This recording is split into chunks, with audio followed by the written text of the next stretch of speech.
There are no rules, and that is the best part about journaling.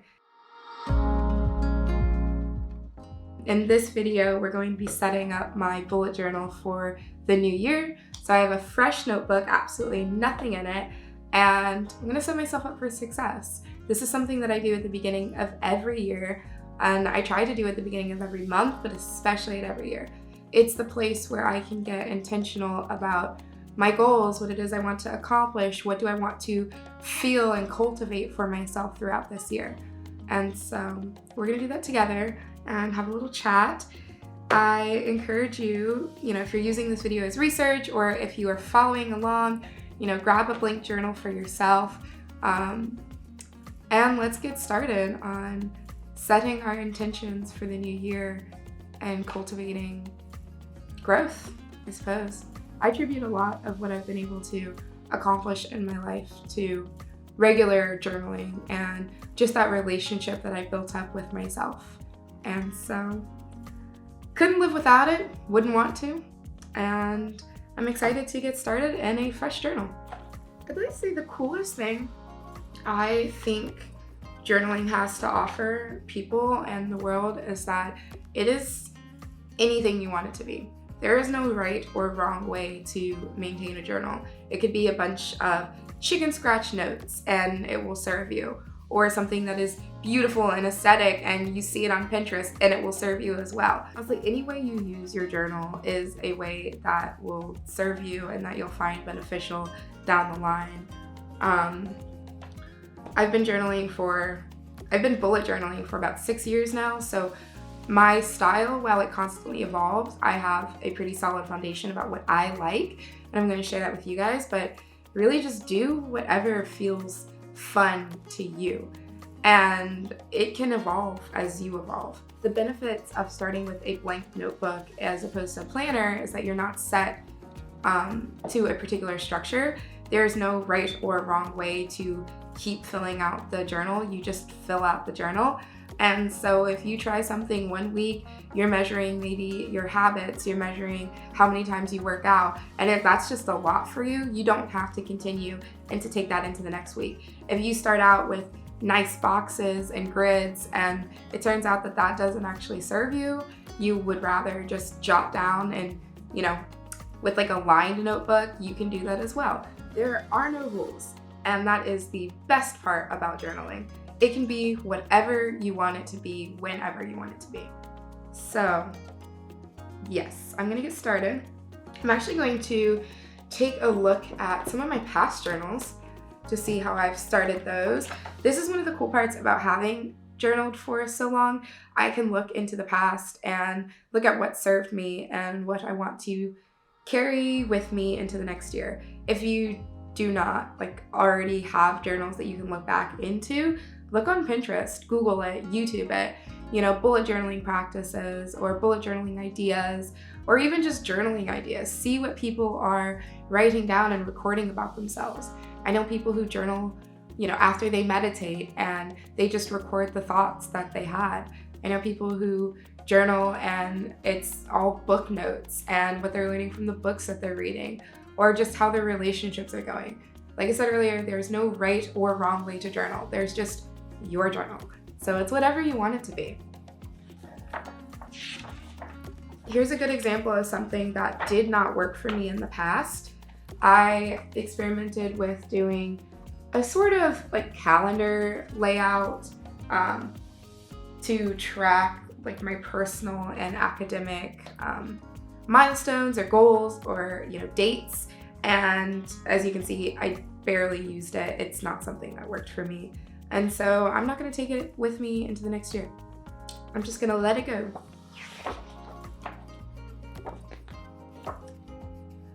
Okay, I'm gonna deal with a cat situation.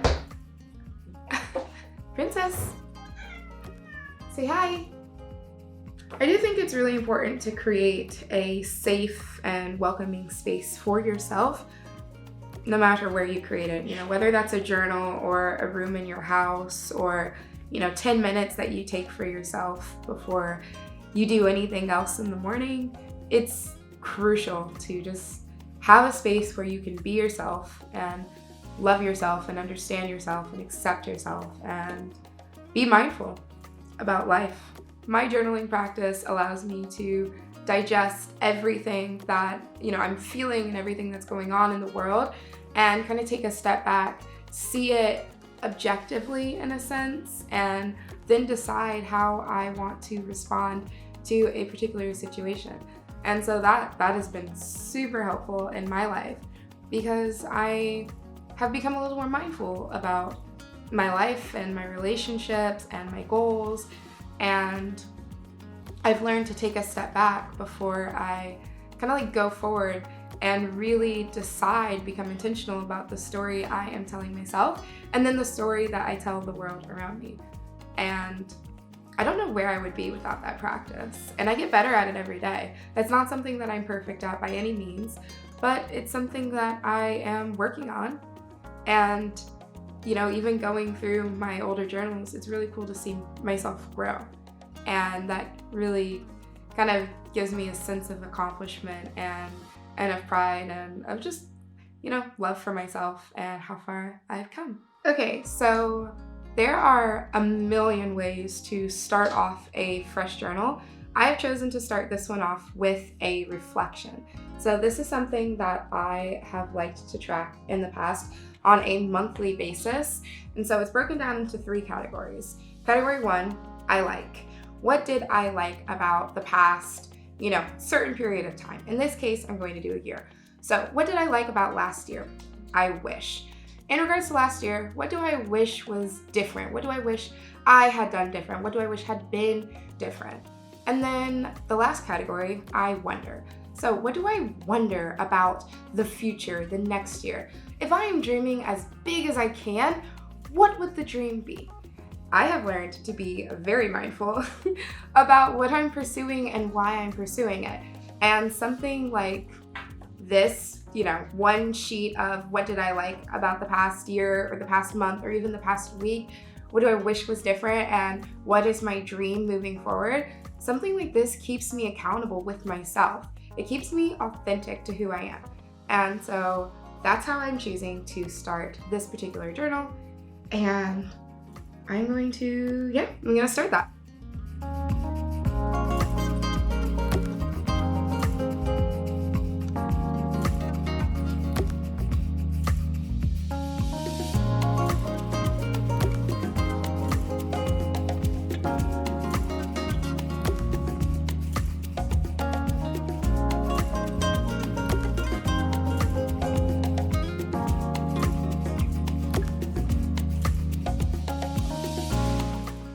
Okay, so I have finished my journaling, my I like, I wish, I wonder, and I'm feeling reset and very intentional about what I want to achieve this year. Looking back at what I wrote, something I find extremely interesting is what was included in my I wish section.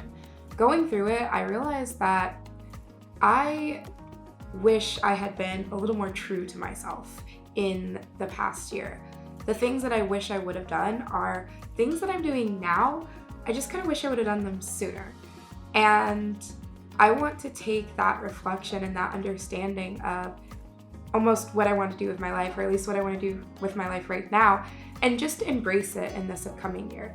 I personally have spent too much time worrying about what people would think, worrying about whether or not I'd be good enough, worrying, honestly, and not enough doing. And so this gets into what I want to have for my page 2, which is just kind of like my word of the year. This is the year that I commit truly to myself.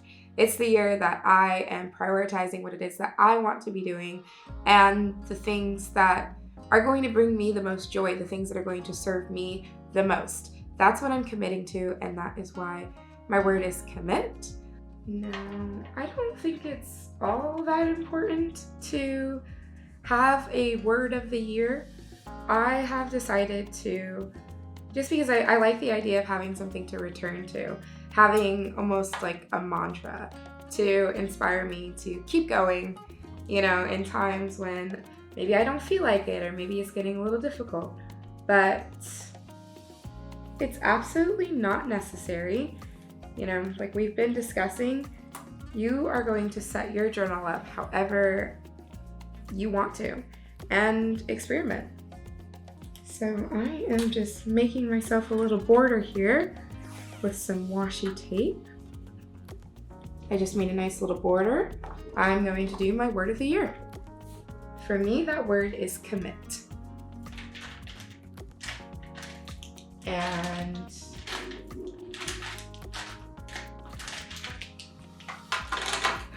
the reason I chose the word commit has everything to do with the fact that I have struggled with that in previous years. And this year, I am really curious to see what might happen if I went all in on myself. It's kind of like I'm running an experiment all year long just to see, how far will I get with my dreams if I go all in? How far will I get in my self-love practice and my health if I go all in, if I really commit? And when I say go all in, I don't mean like go crazy. Like you're not going to be able to change your life in a day, or even a couple of weeks. And that's kind of like the problem with New Year's resolutions, They don't stick. They don't incite lasting change. It's really hard to predict how a year is going to go or to decide that something is going to work for you for an entire year. And yet every year we do it, we set out extremely ambitious, ready to take on all of our dreams, all of our goals, and suddenly become better people. And it hardly ever works. And so, you might say, Deja, if that's what you believe, why are you setting a word for the year? Won't that just not work? Won't that just not stick? And it's possible. I don't know if I really care anymore whether or not the things that I journal about or say I want to do stick or last a whole year. If using the word commit as a mantra for the next 3 months keeps me inspired and motivated, or even just super intentional about what it is that I want to put my effort into this year, if that only works until March, I am happy with that. If it works until next week, I'm happy with that. And then next week I'll try something else. I don't know if I really care anymore whether or not something is permanent or creates lasting change. I can work on lasting change in the long run, if that makes sense. But if this is gonna help me the next month or even just the next week, I am perfectly fine with that. Because at the end of that week, at the end of the month, I know that I'll go back to the drawing board and I'll try something new. I don't truly give up.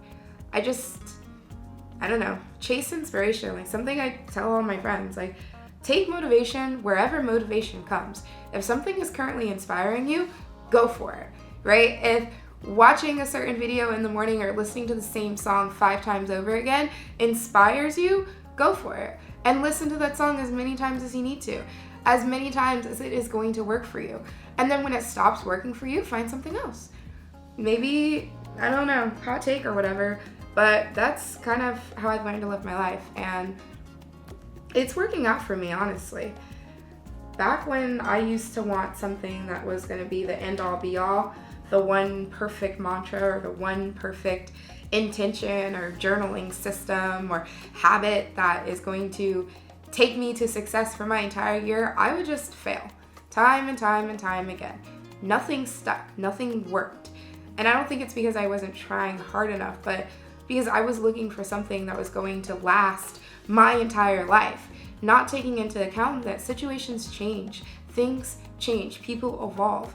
And I'm not sure if there's really a particular habit or hack or, motivational song or motivational word that is going to work throughout every single situation of my life. And so I've kind of given up on that. And now I just allow myself to be inspired or to be motivated by whatever it is working in that particular moment. And when it stops working, I gracefully, I thank it. I have gratitude. I thank it for the inspiration and the motivation, or for whatever it added to my life, and I move on and I find something else. But back when I was looking for the end all be all, the one system, the one source of motivation, I just burnt out. So I don't do that anymore. So this might be my word of the year. And I might abandon it in July, and that's fine. But for now, this word, the word commit, is inspiring me. It's the thing that I want to remember and think about every day when I get up. It's the thing that I want to go back to when I maybe feel a little lost. And if I need to change that word throughout the year, so be it.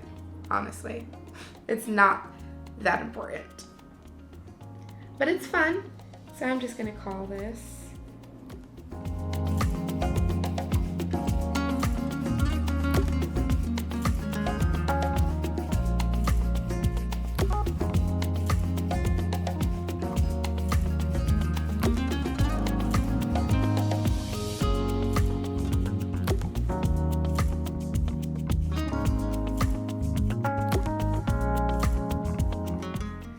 I don't know about you, but for me, the act of making something pretty and just using markers, it makes me feel like a kid, and it's very peaceful.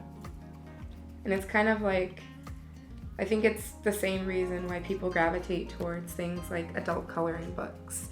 You just feel mindful and it feels good. So I can get a little excessive with my journals and add details that, aren't necessary for the practice, but that's okay. They are for me. If, coloring something and making something pretty helps me feel grounded and helps me feel more present and really sit with my thoughts, then that's what I'm gonna do. And I'm okay with that. My journaling practice has absolutely nothing to do with efficiency and everything to do with a desire to be more mindful, to be more present, and to reflect on my life and sort some things out. So I think I like the way this looks. I just have 2023 mantra and the word commit in its pretty washi tape border, and that is page 2. Now I'm gonna go into, page 3.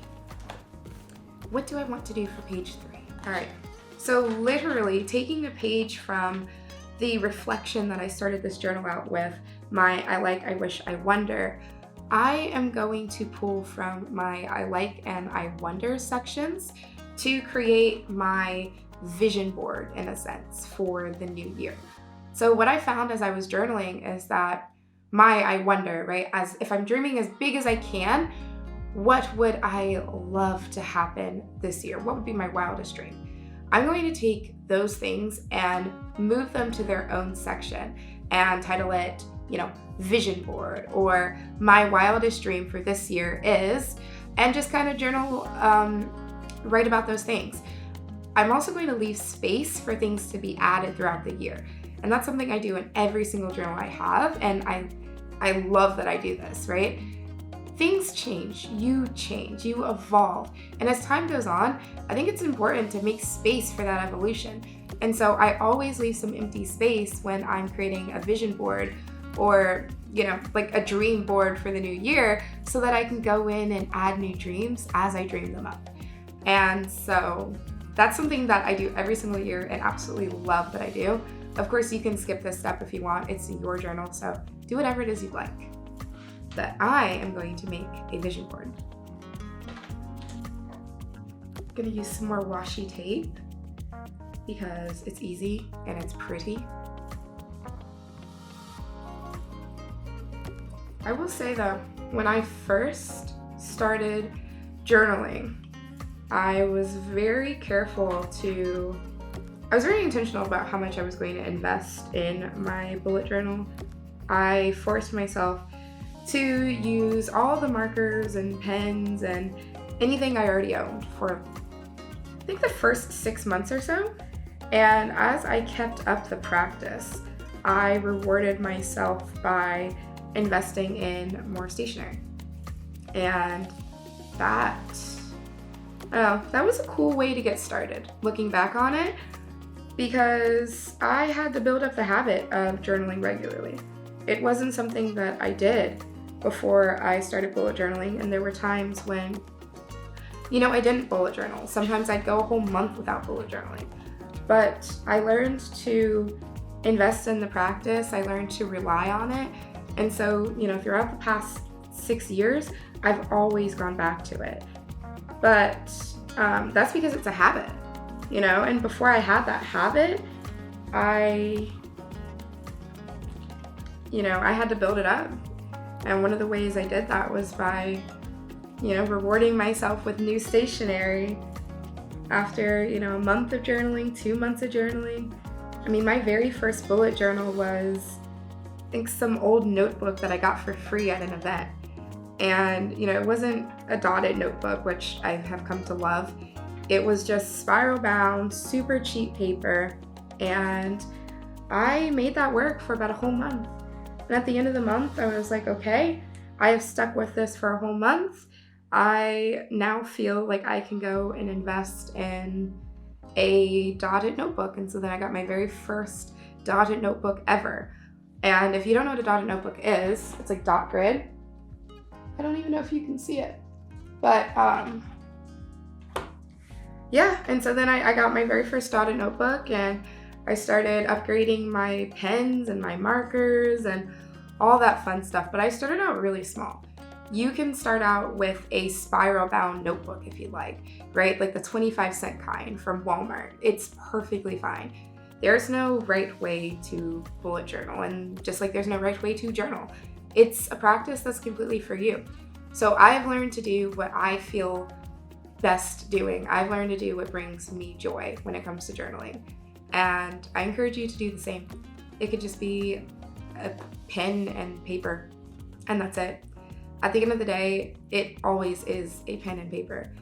Take away the washi tape, take away the pretty colors, take away the doodles, and it's still just putting my thoughts to paper. And then,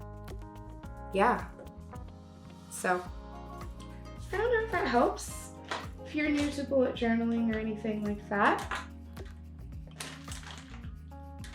I can get pretty fancy with my journaling, but trust me when I say it is so not necessary. I've decided to make my next page in this journal a more of this list. And so essentially this is just going to be a running list of things that I want more of in my life. More roller skating, more trying Michelin star restaurants, more adventures with my best friends, more yoga, things like that. And so the intention for me is that when I have some free time, or I'm feeling a little bit bored, or I'm feeling a lack of enjoyment in my life, I can pull back my more of this list and see 50 things that bring me joy and things that I want more of in my life, and I'll just pick one of the things on that list. And so I think this kind of gets into having action items for yourself rather than defaults. By default, when I'm feeling lack of joy or when I'm feeling a little bit bored, it's so easy to pull on social media or to start watching TV or, to do something that isn't necessarily going to bring me joy, something that I don't necessarily really want to spend more of my time doing. It's just a default. And so my more of this list is designed to combat that default. I am creating a list that I can look at and reflect on anytime I want to do something intentional that will bring me more joy or stick to my goals, or to really just have written down what I want more of in my life. So that's going to be the page I do next.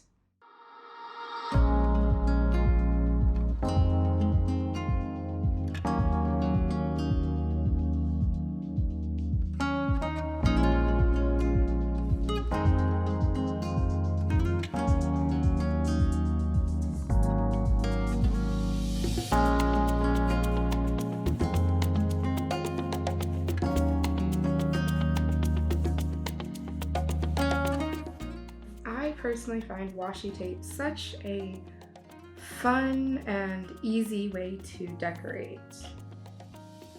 In my past journals, I used to do a lot of decorating by hand. I would doodle and do illustrations and honestly spend hours on it. I don't really have the time for that anymore, but I still get a pretty result with the washi tape. So it's a quicker way to kind of maintain the look and feel of my journals over the years, even as I've gotten a little bit busier.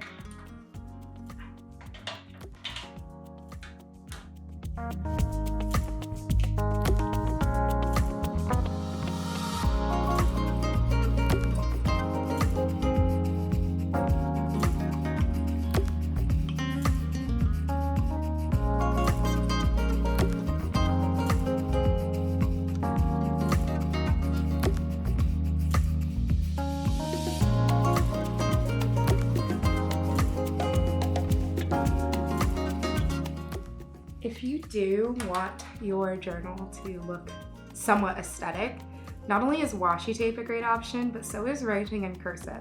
If you know how to do it, I kid you not, anything you write in cursive instantly looks prettier, and it takes like 2 seconds flat.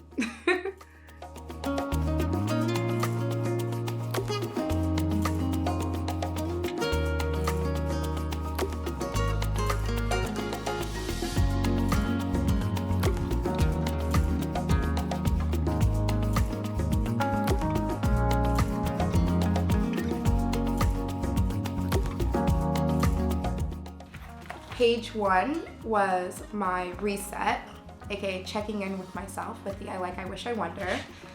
Page 2 is my word of the year, which is commit. Page 3, my dreams for 2023. And page 4 is my more of this list. Now, for page 5, I am going to do an exercise that is very near and dear to my heart, and it's called long-term exponential planning. And I'll explain it to you, but first with a disclaimer. Every time I have done this exercise, the things on my list change and evolve as I evolve. And that's okay. I understand that my dreams are going to change as I change as a person. Sometimes you offboard a dream and you onboard a new one. Sometimes a dream just doesn't feel like it used to feel, and that's okay. I do this exercise not because I do this exercise not because I have my heart set on accomplishing everything that I write down, right? There's no way, and I wouldn't want to anyway. I am currently 22, and I want to be accomplishing things at 25 that my 22-year-old self can't even dream about, right? So like I leave room for that growth. But I do this exercise to really kind of check in with myself and to be able to look back and go, okay, those are the things that were important to me. Those are the dreams I was chasing.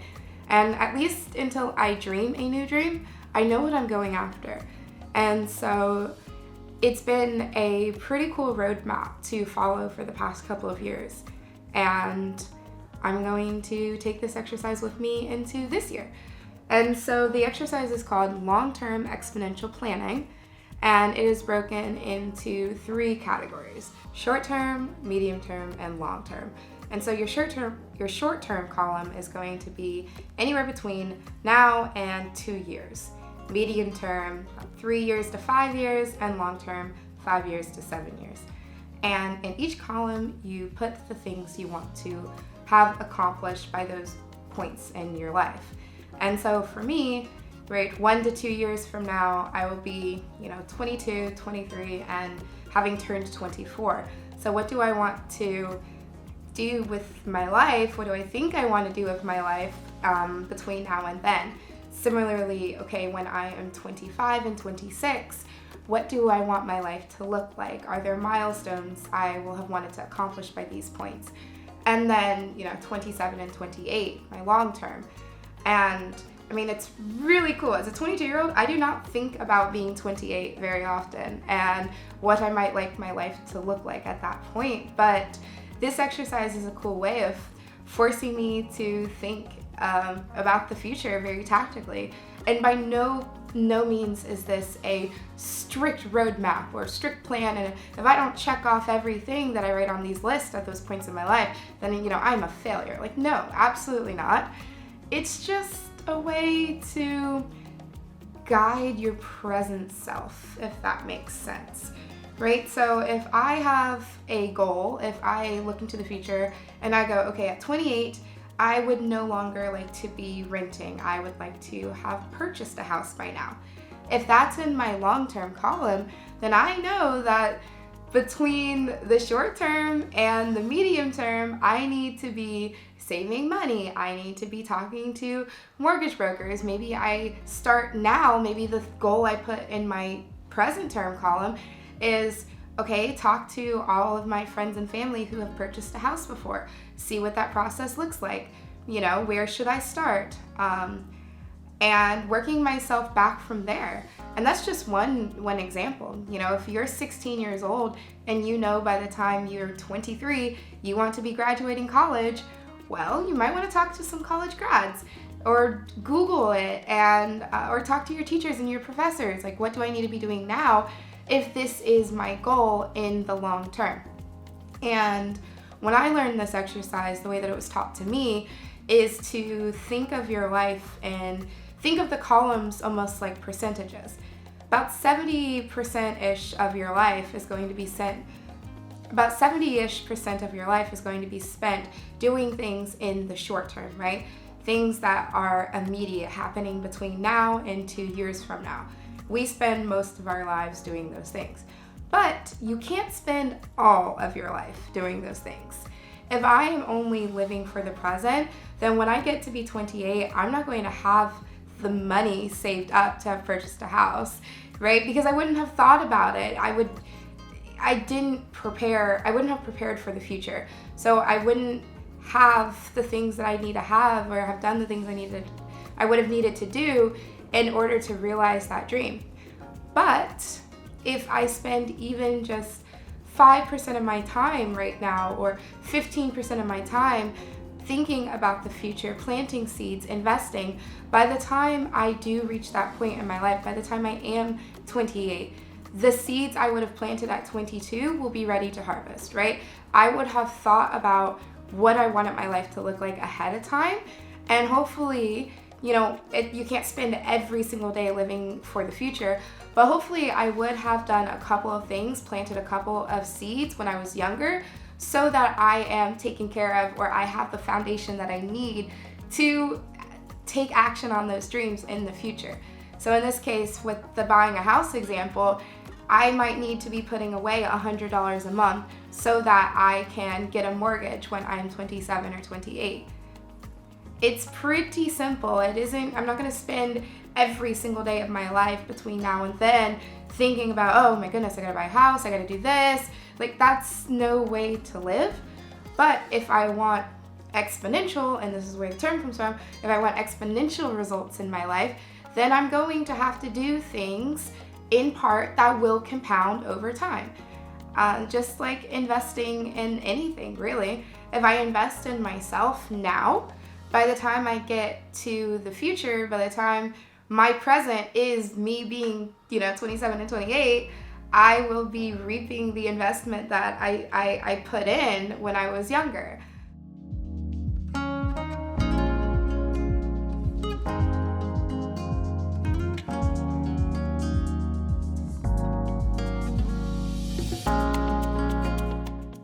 One of the cool things about this exercise is that it can give you a sense of direction.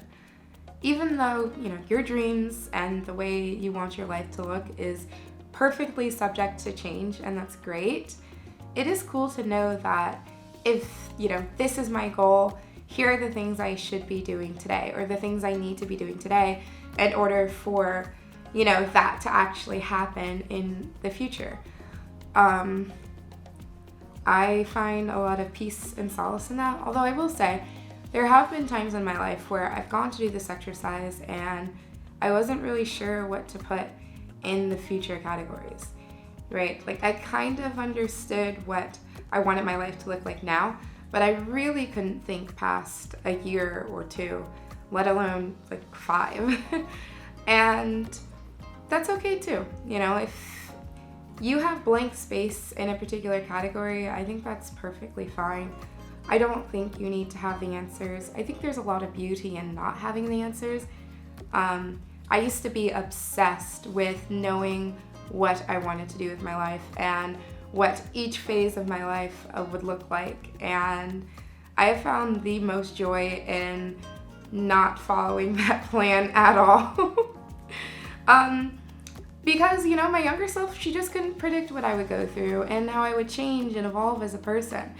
But I really appreciate that, you know, I really appreciate that I was thinking about the future when I was younger. And just as I'm sure future me will be grateful that present me is thinking about the future now, because, you know, even if you decide to offboard a dream, or even if you realize something you wanted for your life is no longer what you want for your life, the act of having pursued that thing is going to teach you so much, right? Like if you, going back to like if you're 16 and you think that you want to go to college in a few years, the things that you're going to have to do and the things you're going to have to learn and accomplish, the habits you're going to have to build in order to apply and succeed, you know, in college, even if you decide not to go in a few years, those things are going to shape you as a person. They're going to evolve you and develop you into someone that you can be proud of no matter what you decide to do with your life. And you can decide to do different things with your life as many times as you want to. I mean, I've grown a ton in the pursuit of things I no longer pursue. And I am so grateful for the skills and experiences and lessons that I learned and that I had as I was pursuing those things, even though those are no longer, you know, part of my path. I'm still grateful for them. And they've helped me be the person I am. They have gotten me this far, which is not something I think should be overlooked, right? Like the path you've taken up until now has gotten you this far. And so you almost have to be grateful for it. And take that same approach with the path now. This might not be the path that you're on forever, right? And that's perfectly okay. Because even if it gets you just an inch closer to the path you're on in the future, well, that's an inch closer than you were yesterday. And I like to think that that's an accomplishment. Okay, thank you for watching. I hope you enjoyed today's video and hopefully learned something about bullet journaling or got some inspiration for your own journaling practices. If you found value in this video, please give it a like and subscribe to the channel. I can't wait to continue to share more with you guys. And if you'd like to see more bullet journaling or just journaling related videos, let me know in the comments below and I'd be happy to create. All right, until next time, bye guys.